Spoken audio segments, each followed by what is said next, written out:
Here we go, guys, with video 2 for chapter 25. And in this one, we're going to be talking about colonial society in the Americas. So following the conquests of men like Cortez and Pizarro, more and more Europeans migrated to the Americas. They really opened up the floodgates. And as European population increased, they began to intermarry and mix with native and slave populations. They also created a society that became increasingly distinct from their parent nations back in Europe as well. All right, so in examining this, let's first talk about these multicultural societies in the Americas. European migrants radically transformed the social order of the Americas. All European territories became multicultural societies. You need to remember, the majority of European migrants, especially from Spain and Portugal, were single men. Right? These were conquistadors, guys that were looking for fame and fortune. They weren't making a very long and very dangerous journey with their wives and kids for the most part. Right? You had a couple, but it was very, very rare. About 85% of the people that were coming over here from the Iberian Peninsula were men. And because of this, they entered into relationships and sometimes marriage with native women, which soon gave rise to what we call mestizo society. Mestizos means a mix, it actually means mixed in Spanish, but we're talking about a mix of European and Native American. All right, so it's important to remember this specific one. These societies were mostly in rural areas, okay? The city areas were predominantly kind of, I guess you could say, pure-blood European. Also, cities were where you had the most of the European women, so they didn't need to mix with natives. Portuguese migrants were overwhelmingly male, especially, so a large mestizo population emerged in Brazil. You also have a sizable mulatto population. Now, mulatto is European and African. You also had Zambos, which were a mix of African and native. They were not as common, but you still had them. And these unions were much more common in Portuguese Brazil than in Spanish Mexico. The Portuguese did not frown upon unions between Europeans and Africans quite as much. Now, the mestizos and mulattoes made up different parts of a very distinct social hierarchy here. All right, up at the top, you have the Peninsulares. These were people that were directly from Spain. Underneath them, you had Creoles, born in New Spain of Spanish parents. Now, Creoles would eventually make up a very, very large part of the population.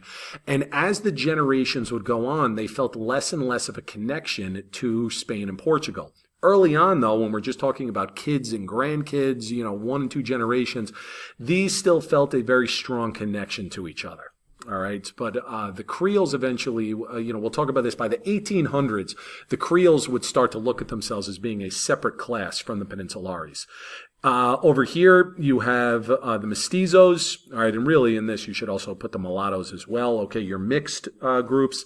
Then you have your Native Americans, and then the enslaved Africans down at the bottom. All right, but it is very structured in terms of who's on top and who's on the bottom. And you can notice how, I guess, for lack of a better phrase, the whiter you get, the higher you are. Okay, in turn, the darker you get, the lower you are. Now, in North America, things were a little bit different. European women were more numerous in North America, like with the Pilgrims and some of these settlements like Jamestown. They did actually come over as full families, so it was more common for women to travel with their husbands. And so because of this, there was less need to mix with the natives. You did have French unions because the French kind of travel a little more sporadically and just as men. These were called métis. This was common in trading forts, not really in the cities, because as I said, similar with Spanish, women were living in the cities. And also, you didn't have as much in North America because the English really, really discouraged unions between the English and anybody who wasn't English, whether it was Native American or Africans. They had much more harsher racist attitudes towards that. All right, now let's talk about the economy of Spanish America. Much of the lure of Spanish migrants to the Americas was for precious metals. Gold was the big draw originally, right? That's what Columbus was talking about. Everybody wanted gold. The Spanish obsession with gold is evident in the legend of El Dorado, the lost city made of gold. Now, El Dorado obviously was a myth, and it turned out gold wasn't even the most abundant precious metal. That award went to silver. Silver became the basis of Spain's imperial economy. Indigenous peoples were drafted into forced labor in the silver mines. The two main regions being northern Mexico and also in the mountains of present-day Bolivia. The Bolivian region in particular experienced a massive population growth from the silver boom. Now, Spanish authorities used a system called the Mita system, and it was adopted from the Inca, and it required native villages to send a certain percentage of their men to work the mines. All right, here you see the system actually being put in force by the Inca on some of their subjugated peoples. Now, the abundance of silver and the size of Spain's empire made silver a global commodity. I didn't mean to put that up just yet. American silver helped Spain finance its armies and conquests, and it was used by merchants in both Europe and Asia. Remember we talked about in the last chapter how the Manila galleons would carry silver to the Spanish-controlled Philippines, and from there it could be used by merchants in China and other parts of the Pacific. So this was all over the place. However, as we're going to talk about, not a lot of fun climbing down and working in these mines. All right, now, let's talk about kind of the basic structures for agriculture here. Because apart from mining, the other principal economic endeavor in Spanish America was farming. And farming was based around this thing called the hacienda, or the estate. Haciendas were essentially plantations, and they engaged in large-scale agriculture, both for foodstuffs and cash crops. And labor in the on the hacienda was handled through the encomienda system, right? The same thing that we talked about in the last chapter.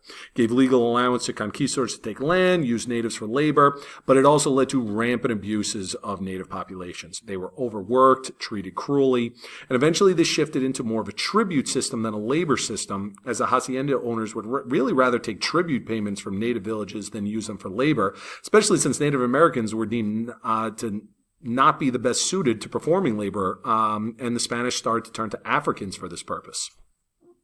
All right, not as much. The Spanish didn't do this as much as their neighbors on the Iberian Peninsula, the Portuguese. Now let's talk about, well, whatever. You guys remember this from the last one, okay? The plan about how the encomienda system really overworked everybody. But let's talk about the Portuguese, about sugar and slavery in Brazil. So while farming was a significant part of the Spanish colonies, Spain concentrated most of its energy on mining silver. Portugal didn't control any areas that had precious metal, so it had to put all of its energy into cash crops, namely sugar. Colonial Brazilian life revolved around the engenho. It's related to the word engine, and it refers to the mill where the sugar was processed, but it came to encompass all the land, labor, buildings, everything that went into the entire system. Sugarcane isn't like cotton and tobacco. It might be tough labor with cotton and tobacco, but once you pick it from the field, it's pretty much ready to go. Sugarcane requires a ton of processing after it's cut from the fields, and the labor involved in the processing is rougher than out in the fields itself. Like their Spanish counterparts, the Portuguese at first tried using native populations for labor, but this proved difficult. Aside from the problems with disease that troubled all native populations, those in Brazil were very different from those in Mexico and the Andes. The native populations conquered by the Spanish were mostly sedentary, right? And they were also used to labor systems such as were imposed upon them by the Inca and the Aztec prior to the Spanish. In Brazil, you're kind of in the middle of the Amazon basin, and those people live nomadic hunter-gatherer lifestyles. They weren't used to having any type of labor system, so they resisted labor recruitment, and they could disappear into the jungles, right? So it was really difficult for the Portuguese to recruit them. So due to the shortage of native laborers, the Portuguese were the first European colonizers of the America to turn to African slavery for their labor needs. And as early as the 1530s, Africans were being imported across the Atlantic to work on the sugar engenhos. The physical tolls of sugar plantations, as well as the disgustingly brutal treatment of slaves by the Portuguese, took a very heavy toll on African mortality rates. Engenhos typically lost 5 to 10% of its slave population per year. Death rates actually outpaced birth rates among the slaves. And most of the slaves were men because they were brought in to be workers.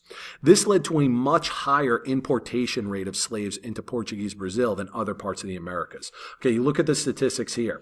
4.5 million to the West Indies, and from there they would be dispersed to a lot of other places. 0.5 million brought to the U.S., 0.2 million brought to Mexico, okay, very, very small. But Brazil wins with 5 million. Way more were being sent to Brazil than a lot of the other areas. It's been figured out that every ton of processed sugar equaled the loss of one African slave. All right, so that wraps things up for our talk about the economies of the Americas, at least for South and Central America. And then in the next one, we're going to be talking about the economy of colonial North America.